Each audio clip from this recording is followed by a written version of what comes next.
Hello everyone. तो अपने series को कंटिन्यू करते हुए आज फिर से Nifty, bank Nifty, Sensex and bank x का एनालिसिस करने वाले हैं। तो एनालिसिस करने से पहले जैसा कि हम डेली करते हैं अपना ट्रेड डिस्कस कर लेता हूँ मैं। आज मैंने 4 ट्रेड लिए थे, वैसे मुझे लेना 3 ही था जो कि मेरा डेली का यूजुअली लिमिट होता है कि मैं यूजुअली 3 ट्रेड ही लूँ।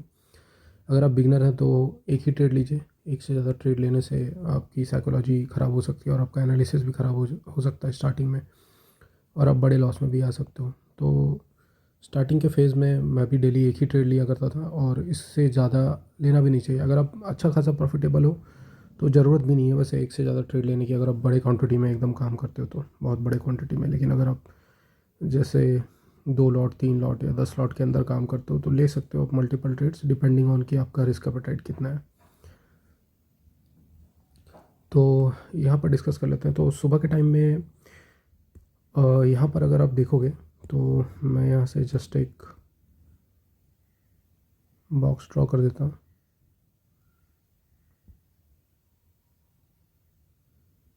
क्लोजिंग प्राइस से 1 मिनट इसकी सेटिंग चेंज कर देता हूँ।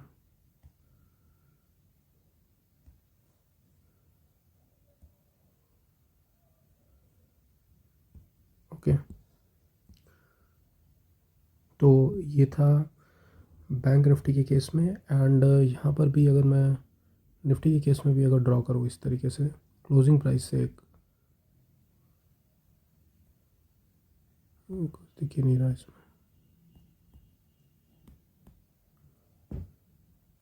हाँ, तो ये रहा क्लोजिंग प्राइस का जोन, दोनों में मैंने मार्क कर दिया।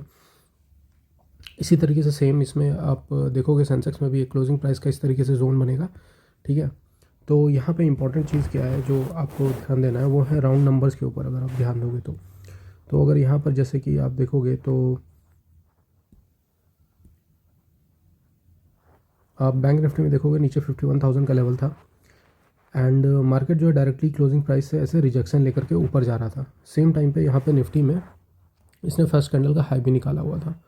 तो मैं समझ गया था अगर मार्केट को ऊपर भी जाना है तो मार्केट जो है एक बार रिट्रेसमेंट जरूर करेगा एंड नीचे की तरफ जरूर आएगा, क्योंकि डायरेक्टली ऐसे क्लोजिंग प्राइस से सपोर्ट लेके नहीं जा सकता ऊपर। एंड इसमें भी डायरेक्टली क्लोजिंग प्राइस के ऊपर ही जा रहा था।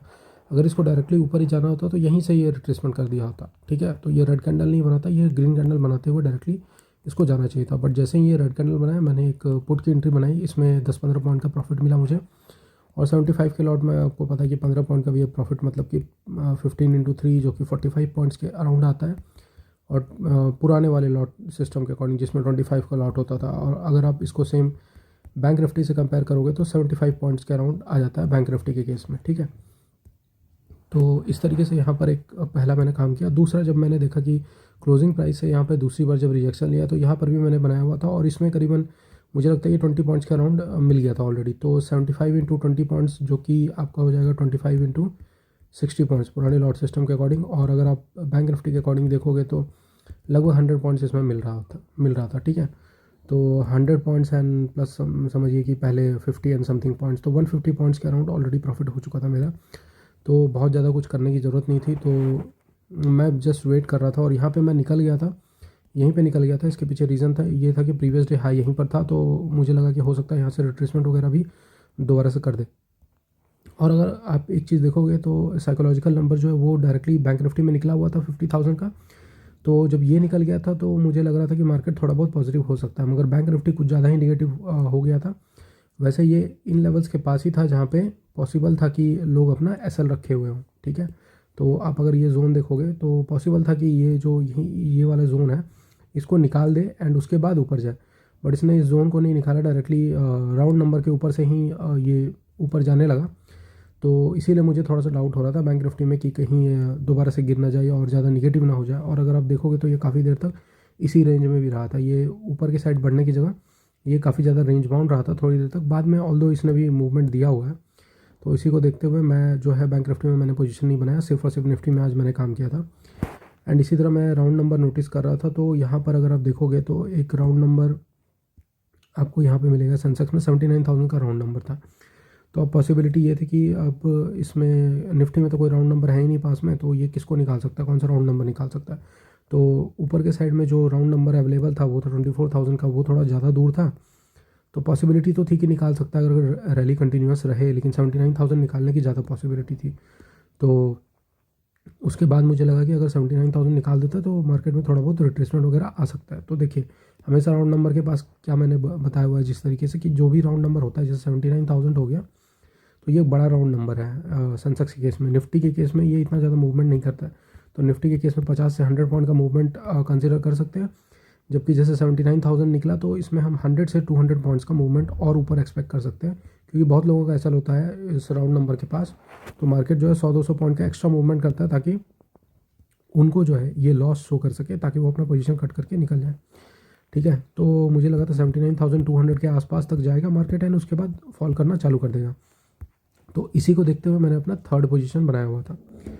तो थर्ड पोजीशन जब मैंने बनाया हुआ था तो मुझे जो है पहले प्रॉफिट दिखा, फिर लॉस दिखने लगा एंड उसके बाद दोबारा से यहाँ पे प्रॉफिट दिख रहा था मुझे।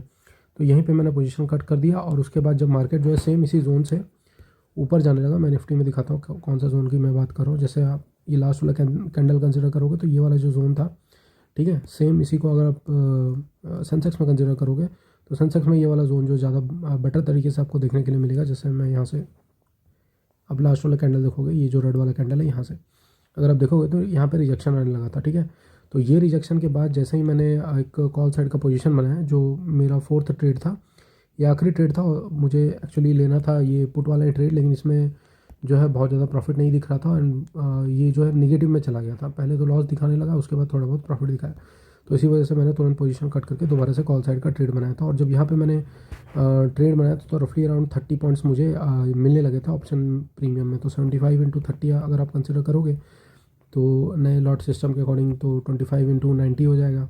ठीक है, तो अगर आप इसको बैंक निफ्टी से कंपेयर करोगे तो कितना इसमें बैंक निफ्टी में कितने पॉइंट्स उस हिसाब से मिलेंगे, तो ये 3-5 तो रफली 150 पॉइंट्स के अराउंड बैंक निफ्टी में भी मिलेगा। तो रफली मैंने कल जितना प्रॉफिट बनाया होता मोर और लेस उतना ही मेरे पास प्रॉफिट आज भी बन गया। ठीक है, तो इस तरीके से मैंने काम किया हुआ है मार्केट में एंड मैं सोच रहा हूँ अच्छा मैंने जो नीचे मैंने टेलीग्राम का भी लिंक दिया हुआ है, टेलीग्राम का एक प्राइवेट ग्रुप मैंने बनाया हुआ है, उसका भी लिंक मैंने दे दिया है, आप उसको ज्वाइन कर सकते हो। तो मैं सोचा था कि टेलीग्राम के ग्रुप में मैं अपना ट्रेड पोस्ट करूं, मैं ये सोच रहा था। आप बताइए उस ग्रुप में क्या करना चाहिए। ऑल्दो मैंने ग्रुप बना दिया है, क्योंकि एक भाई पूछ रहे थे कि आप अपना नंबर दे सकते हो क्या, तो नंबर देना तो पॉसिबल नहीं है, क्योंकि फिर नंबर देने से एक बार मैंने दिया हुआ था यूट्यूब पे नंबर और उसके बाद वो फ़ोन हमेशा बजते ही रहता था और कभी भी रिंग होना स्टॉप नहीं होता था। तो इसी वजह से मैंने टेलीग्राम का लिंक दिया हुआ है, अगर जस्ट किसी को कुछ क्वेश्चन पूछना है तो उस तरीके से मैं बता सकता हूँ। एंड तो आज का मार्केट को देखते हुए अगर आप देखोगे तो कंटिन्यूस रैली अभी भी बना हुआ है। तो कल का मार्केट क्या हो सकता है, इतनी बड़ी जो रैली आई हुई है इसके बाद मार्केट जो है थोड़ा सा रेस्ट ले सकता है, या फिर कल जो रैली जो भी आएगी, मतलब कल भी पॉसिबिलिटी है कि बाइंग साइड का सेटअप ही बनेगा। तो चारों में हम बाइंग साइड का सेटअप ही ढूंढने की कोशिश करेंगे। ठीक है, क्योंकि नीचे जो भी बायर्स है वो बहुत ज़्यादा प्रॉफिट में होंगे और उनको टारगेट करना पॉसिबल नहीं होगा। तो अब मार्केट के पास जो भी लेवल्स बने हुए हैं उनके अकॉर्डिंग हम काम करेंगे यहाँ पे, और चारों में बाइंग साइड का सेटअप आइडेंटिफाई करने की कोशिश करेंगे। और मार्केट जो है कल हो सकता है कि बहुत ज़्यादा मूवमेंट ना करे, अप साइड या डाउन साइड दोनों। मार्केट हो सकता है रेंज बाउंड रह सकता है। कल फ्राइडे का दिन है एंड कल सेंसेक्स की भी एक्सपायरी है। ऑलरेडी एक एक्सपायरी में मार्केट इतना ज़्यादा मूव कर चुका है, तो दूसरे एक्सपायरी में मार्केट ट्राई करेगा कि उसको एक जोन में ख़त्म कर दे, ताकि वहाँ पे जो बड़े प्लेयर्स हैं उनको डीके का फ़ायदा मिले। ठीक है, तो इस तरीके से कल काम किया जाएगा। और आज के एनालिसिस में बस इतना ही। अगर आपको वीडियो पसंद आ रही है तो वीडियो लाइक कीजिए, चैनल सब्सक्राइब कीजिए। आज के लिए बस इतना ही, मिलते हैं कल, धन्यवाद।